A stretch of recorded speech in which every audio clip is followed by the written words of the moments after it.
Esdras 1 vai ser do versículo 1 ao versículo 11. É o conhecido decreto de Ciro. Esdras 1, de 1 a 11. Você em casa e você aqui, se puder, pegue no seu celular ou na Bíblia. Esdras 1, de 1 a 11.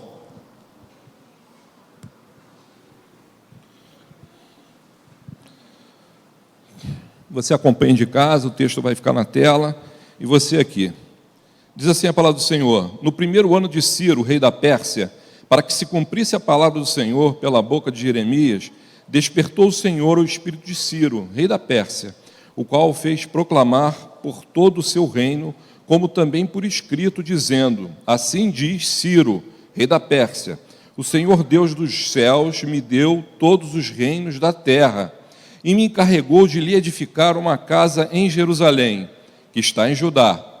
Quem há entre vós, de todo o seu povo, seja seu Deus com ele, e suba a Jerusalém, que está em Judá, e edifique a casa do Senhor, Deus de Israel. Ele é o Deus que está em Jerusalém.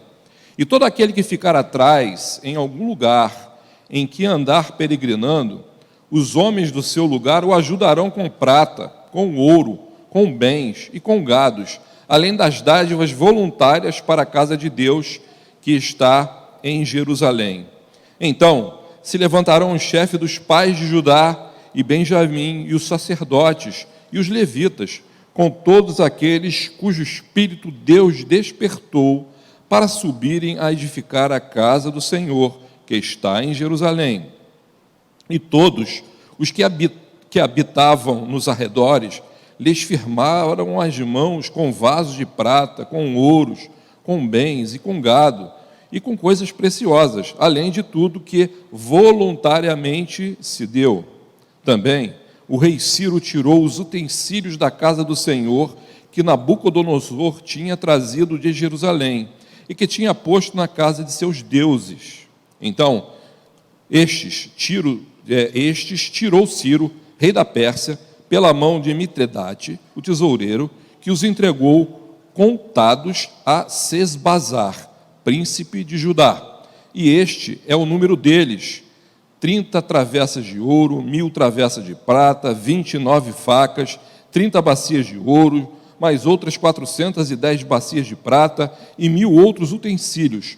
Todos os utensílios de ouro e de prata foram 5.400.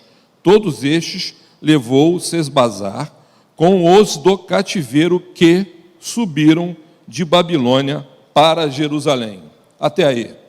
É um texto conhecido, mas talvez muitos não se lembrem da história. Essa é a gente sempre vê esse movimento do Antigo Testamento entre lutas e guerras, né?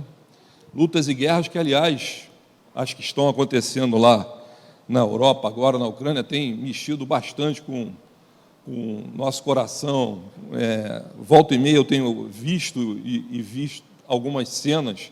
Eu fico com um canal que fica ligado 24 horas naquilo lá. A Fabíola não gosta, que ela fica incomodada com tudo que vê, mas eu fico tentando entender o que acontece, né? A gente não parece que pensa nisso, né? Mas a humanidade, ela tem um movimento pendular. O que significa isso? Nós, apesar de evoluirmos, a gente passa pelas mesmas coisas ao longo da história. Por isso que a Bíblia é tão real hoje para a gente, porque não importa o quanto de tecnologia, de conhecimento a gente acumule, mas nós somos os mesmos, e a gente precisa saber que tipo de mesmos nós precisamos ou queremos ser. Uma das coisas que eu vi era muitos líderes falando sobre essa guerra, e não é possível que isso esteja ocorrendo no século XXI. Aqui na Europa, nós crescemos, nós somos mais capazes do que éramos antes. Por que isso tudo está acontecendo? Então, diante de nós, situações que muitas vezes nós lemos no Antigo Testamento e pregamos e falamos sobre guerras e lutas, e de repente está acontecendo hoje ali.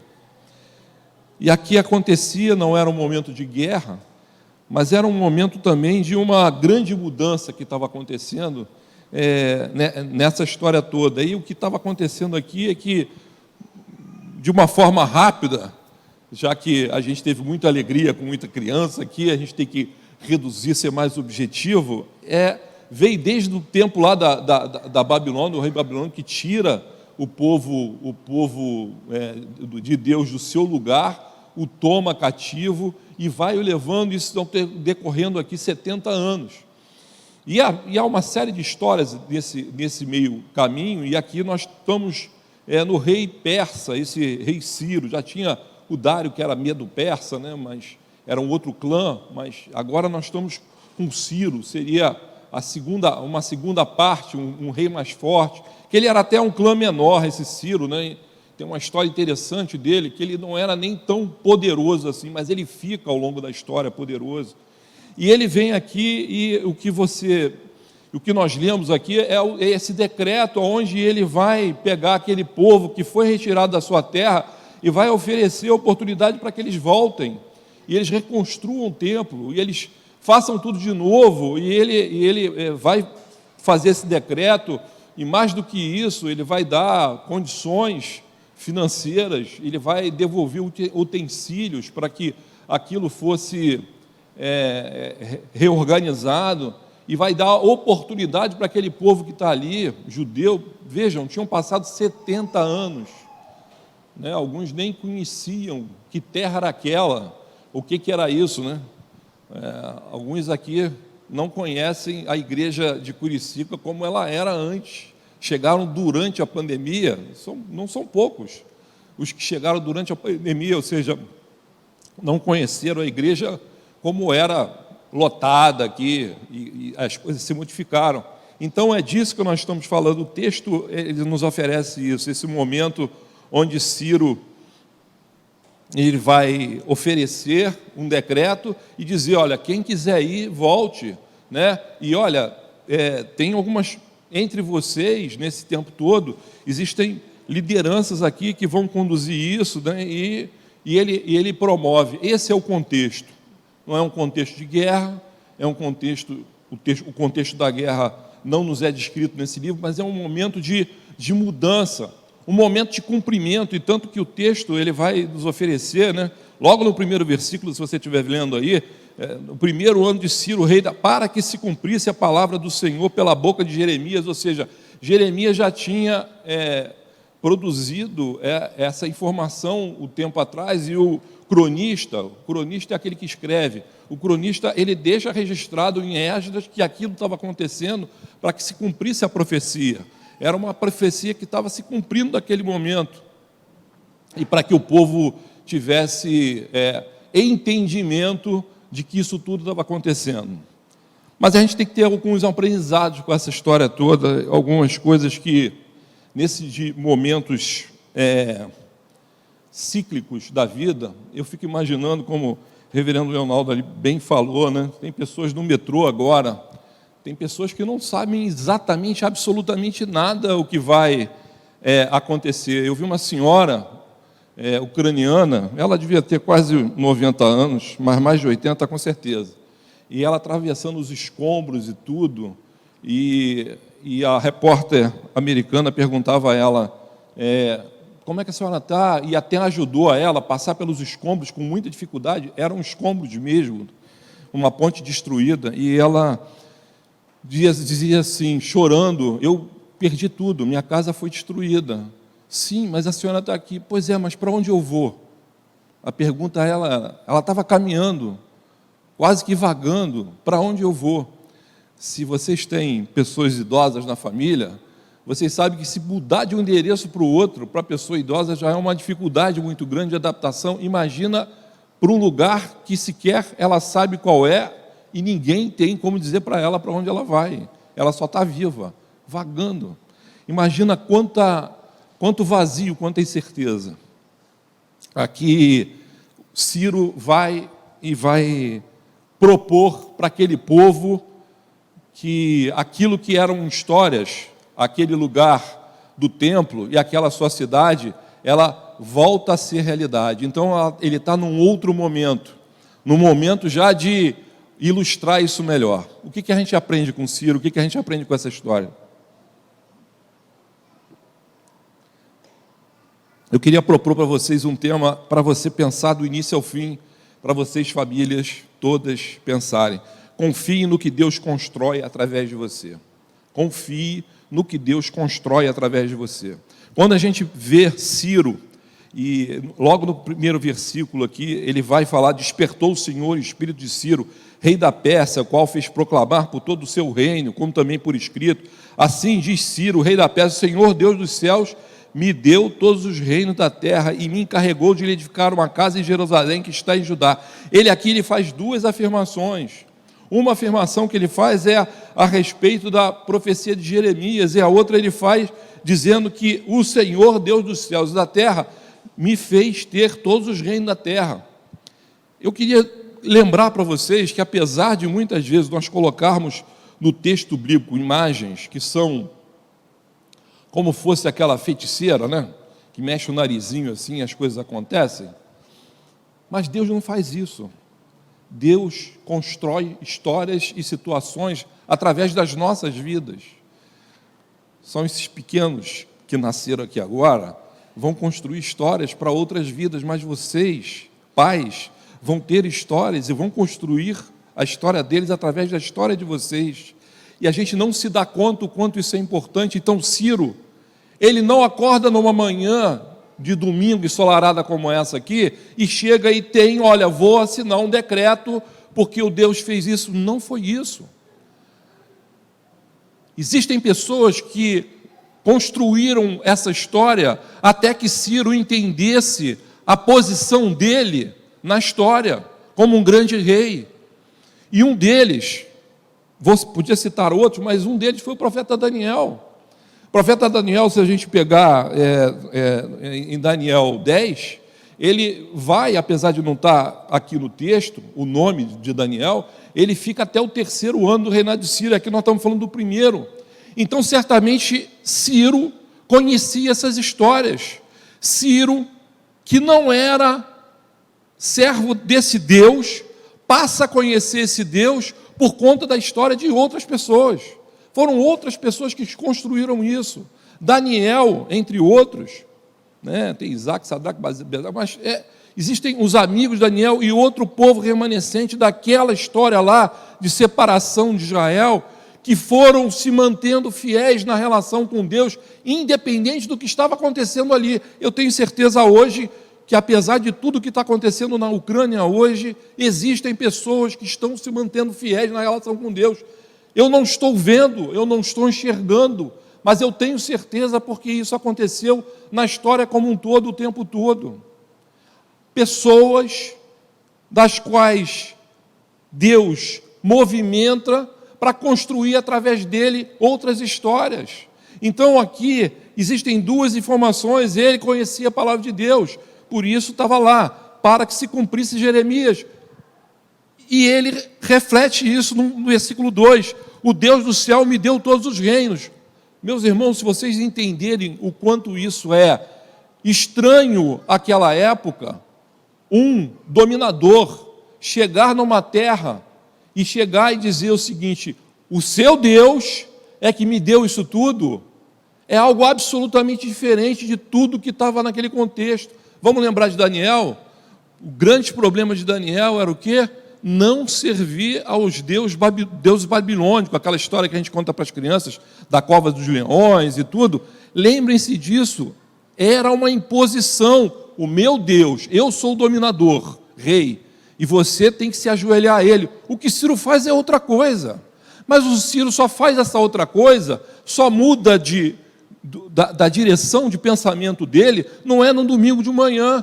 Em algum momento da história, a atitude desses homens, o comportamento dessas pessoas foi modificando a ponto de que Ciro acordasse de manhã e é o seguinte: olha, eu estou entendendo sim que eu dominei isso tudo, e tudo que você falou, Daniel, tudo que você construiu, eu estou falando de Daniel como uma referência bíblica que você conhece, mas eu não tenho dúvida que foi muito mais. A palavra escrita já naquela época também, porque a referência dele não era possível um rei olhar para fora para outro Deus e dizer assim: o seu Deus é que me deu isso tudo que eu tenho. Isso é uma mudança radical, isso só acontece através de pessoas fiéis que se comportaram de uma maneira correta ao longo de décadas. E no caso desses aqui foram 70 anos. Eu tenho certeza que você precisa ter essa convicção que durante as tribulações a sua paz está sendo construída. Isso é muito importante. Se pudéssemos estar ali perto dos ucranianos, de todos aqueles que estão em torno,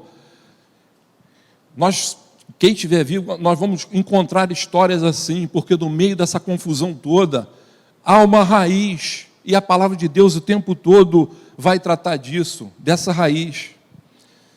E a questão de construir o templo, eu não preciso falar, mas ainda vou lembrar, porque esse é o grande vínculo de tudo isso que nós estamos falando, as metáforas do Antigo Testamento, e essas metáforas vão trabalhar na questão da construção do templo. É uma coisa para você, porque enquanto a tribulação, a sua paz está sendo construída, ela está construindo por intermédio de pessoas que se mantêm fiéis e convictas daquilo que creem, para transformar a história. Então, Daniel, ele nem tem ideia, mas por conta dele e dos atos dele e daqueles outros, da raiz que se permaneceu fiel ao Senhor, vai dar a oportunidade a Ciro de mudar o pensamento dele, a despeito dos outros líderes que viram, ouviram, compreenderam Daniel, mas não entenderam o quão maior era esse Deus, o quão mais ele poderia fazer e o quanto ele fazia parte, o rei,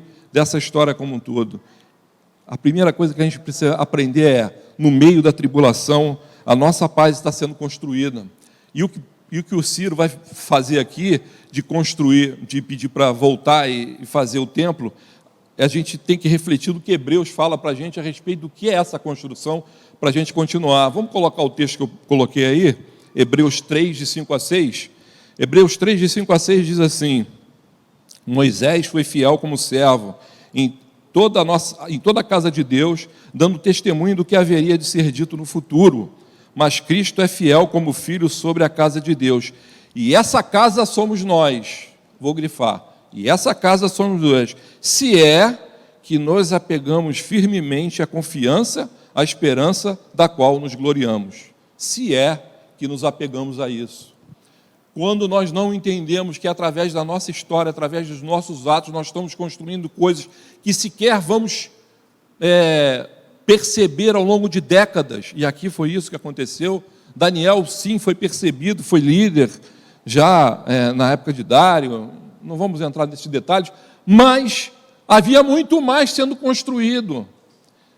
Então, quando eu falei aqui no início que a gente muitas vezes fica muito feliz com as crianças e não percebe o valor das histórias nossas hoje para o futuro delas e delas para os futuros além, é disso que eu estava falando.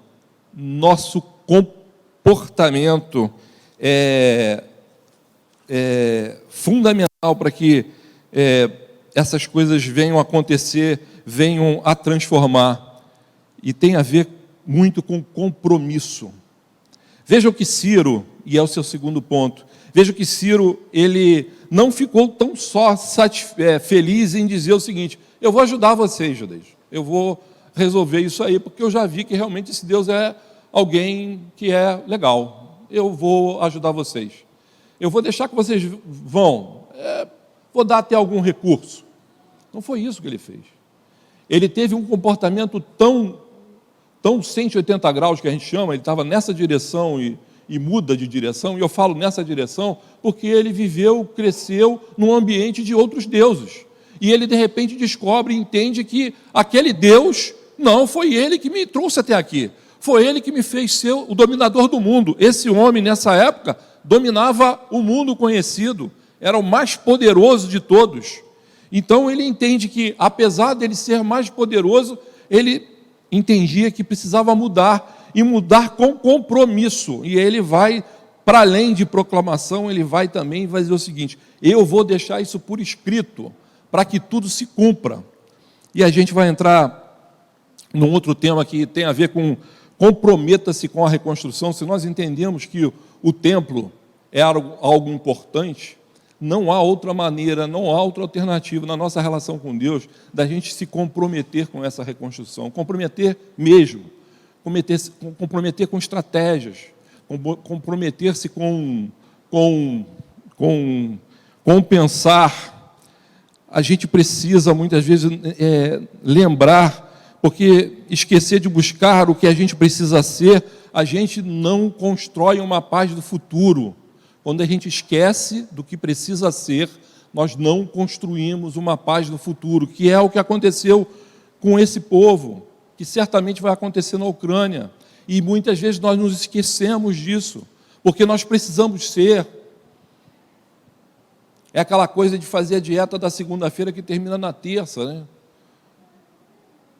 Mas a gente não consegue compreender que algumas atitudes nós, sem um compromisso formal, e é um compromisso, deu comigo mesmo. Então o Ciro não precisava falar nada, mas ele está se comprometendo, porque ele quer dizer o seguinte para mim: olha, é preciso um compromisso maior. Para essa mudança acontecer, para essa reconstrução acontecer, é preciso de algo mais. Não é um tapinha nas costas, não é pouco recurso, não. A coisa precisa ser séria, porque o rompimento foi sério. A gente precisa entender que o compromisso de Daniel com seu Deus mudou a história desse mundo, e a gente precisa lembrar para nós, no nosso dia a dia. Um pensador uma vez disse assim: ou você faz parte do problema, ou faz parte da solução, ou faz parte da paisagem. Ou em tudo na vida, ou você faz parte do problema, ou da solução, ou da paisagem. Nós cremos que nós não participamos de paisagem, porque Deus nos colocou aqui com um propósito. Então, esse pensador, eu não posso concordar com ele nesse último ponto.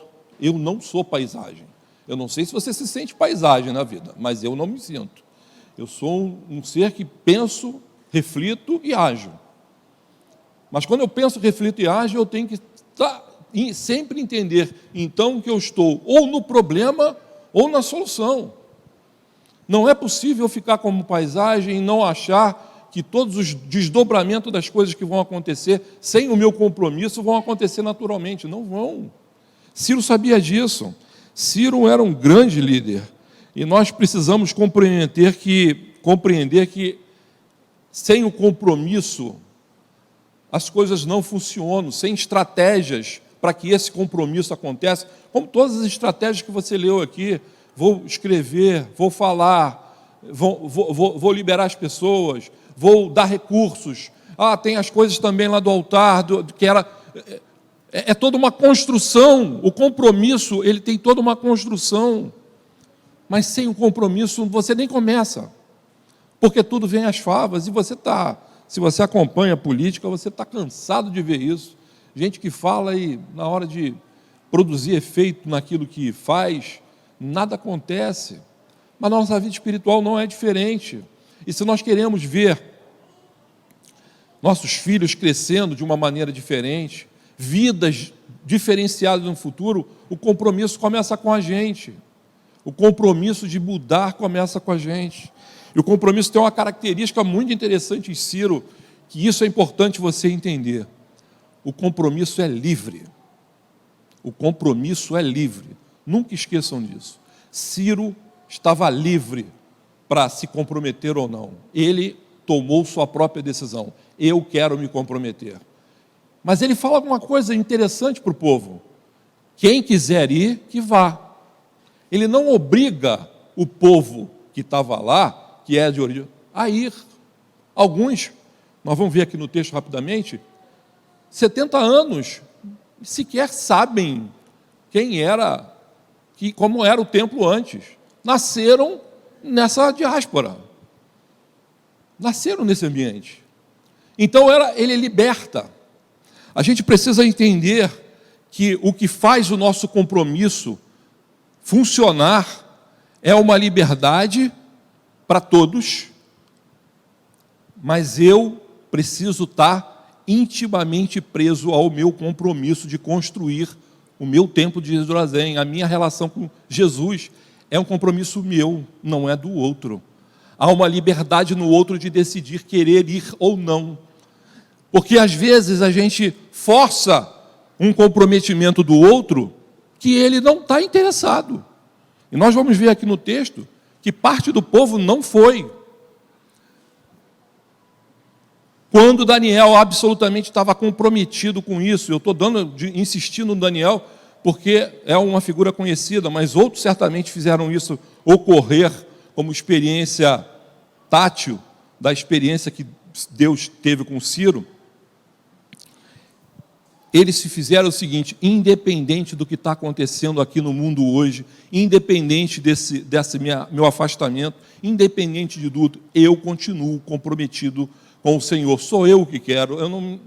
Se você não quiser, é um problema seu, mas eu quero. E a partir do comprometimento de eu vou dizer, contamina outros, contamina espontaneamente. Não forcem. Quando a gente entrou na igreja há muito tempo atrás, havia uma ideia muito forte de que você precisava convencer as pessoas a ir à igreja.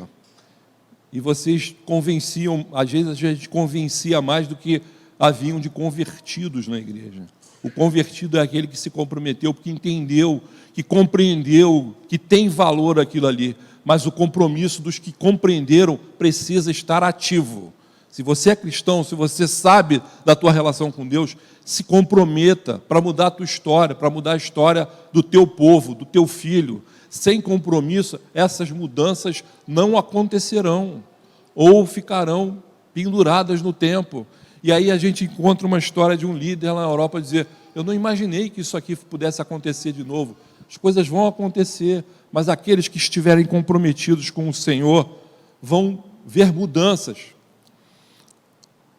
O terceiro ponto é que essa reconstrução é um trabalho de equipe, e é importante você entender isso. Um trabalho de equipe, porque ele coloca as lideranças certas. Então Deus não só colocou no coração de Ciro, e você vai pegar isso dos versos 5, 8 e 11, as pessoas envolvidas aí, e nos versos 11 e no verso 8, mais interessante ainda, né? Eu vou ler esse aqui. Este tirou Ciro, rei da Pérsia, pela mão de Mitredate, o tesoureiro que os entregou contados a Sesbazar, príncipe de Judá. Esse Sesbazar é Zorobabel, está com o nome daquela província. Esse Zorobabel, ele nasce na diáspora. Ele é príncipe de Judá, mas príncipe de uma terra que não conhecia. Mas ele permanece na raiz e ele vai ser, aos olhos de Ciro, você vai liderar. Ele já coloca isso nos ombros dele. E ele assume essa posição. Compromisso. E compromisso com algo que ele nem sequer sabia exatamente o que era. Pelas histórias sabia, mas no físico não conhecia. Mas ele se dispõe. A reconstrução é um trabalho de equipe, e se você está disposto realmente a reconstruir, ter relações com o Senhor cada vez mais profundas e corretas, para o seu bem e para o bem da sua casa, como Daniel fez para o bem do povo dele no futuro, você vai encontrar lideranças dispostas a fazer isso contigo. Acredite nisso. Essa disposição, dita no texto, é colocada por Deus no coração das pessoas, mas é também um efeito do seu comprometimento com isso. Senão você vai encontrar líderes que vão te levar para um outro lugar. Isso é muito importante. E você vai achar que você está agindo sob a liderança certa, e não vai estar. Creia nisso. Compromisso com o Senhor. E para terminar, no verso 11, é o que eu já falei, né? Todos os utensílios de ouro, prata foram 5.000, e aí no fim ele fala, com os do cativeiro que subiram de Babilônia para Jerusalém. Só os que subiram. Quando você continua a ler o texto, você vai ver que não foram muitos. Sabe por que não foram muitos? Porque as pessoas estavam confortáveis nas suas vidas ali. O tipo de administração de vida que os persas davam ao povo, eles eram cativos, mas eles tinham liberdade de negócio, de comércio, E há uma série de coisas, quando a situação vai bem na nossa vida, que nos faz olhar: por que eu vou sair daqui? Por que eu vou mudar? Por que eu vou para outro caminho? Para ir para um Jerusalém com um templo destruído? E eu estou com a minha vida aqui? Tudo bem, eu sou cativo, eu não sou desse povo. Mas, são 70 anos. Por que eu vou voltar? E por isso muitos não voltaram. Outros voltaram. Eu queria dizer para você, meu querido, para você lembrar uma coisa: não desista de reconstruir algo com Deus por conta de qualquer tipo de conforto que se passe pela tua vida. Eles vão acontecer. Aconteceu com o povo de Deus. Parte só foi. A gente não sabe, não consegue olhar a história, que o Daniel, você veja como é cíclico, Daniel, do desconforto do seu ambiente, permaneceu ligado a Deus. Transforma ao longo da história as relações com a Babilônia, transforma com Dário, e aí chega em Ciro e eclode uma libertação do seu povo. E o povo tem a oportunidade de voltar. E parte desse povo não tem mais interesse em voltar. Ciro, um rei de outro lugar, diz que o Deus de vocês transformou e me deu tudo. E eles, deixa para lá. Eu queria que você pensasse sobre isso. Muitas vezes o conforto de não guerra, como o reverendo Leonardo falou aqui no Brasil, aqui há pouco, a gente tem esse conforto ele é perigoso, porque nos faz pensar que estamos num ambiente que precisamos estar, enquanto que a gente precisa reconstruir relações importantes com o nosso Deus, importantes nessa metáfora de reconstrução de Deus, porque as coisas nos vão bem, apesar dos pesares, as coisas nos vão bem, não há um desconforto real. Mas quando a gente entende, como Zorobabel aqui entendeu, e muitos outros entenderam, que nasceram ali e migraram para um outro lugar ali, entendendo, porque Ciro falava o tempo todo: esse Deus é lá, o Senhor de Israel, Deus está lá em Jerusalém. Então ele marcava isso. Hoje nós sabemos que não precisamos disso, que temos Jesus, mas precisamos ter o conforto e a busca de entender que essa nossa relação com Deus precisa estar estruturada sempre, porque o conforto dos nossos lares, o conforto de não guerra, o conforto de nossa vida não está passando por grande caos, pode nos levar a olhar para a vida de uma maneira absolutamente equivocada e ficarmos distante do templo de Jerusalém, ficarmos distante da construção da relação com Deus que Ele está nos oferecendo. Ao longo da história, parte desse povo que nesse momento não vai, se você continuar lendo, você vai vendo que eles começam a entender que o que eles fizeram é errado. E gradativamente, outros grupos vão se deslocando para Jerusalém. Pense nisso. Olhe para isso, para a sua vida.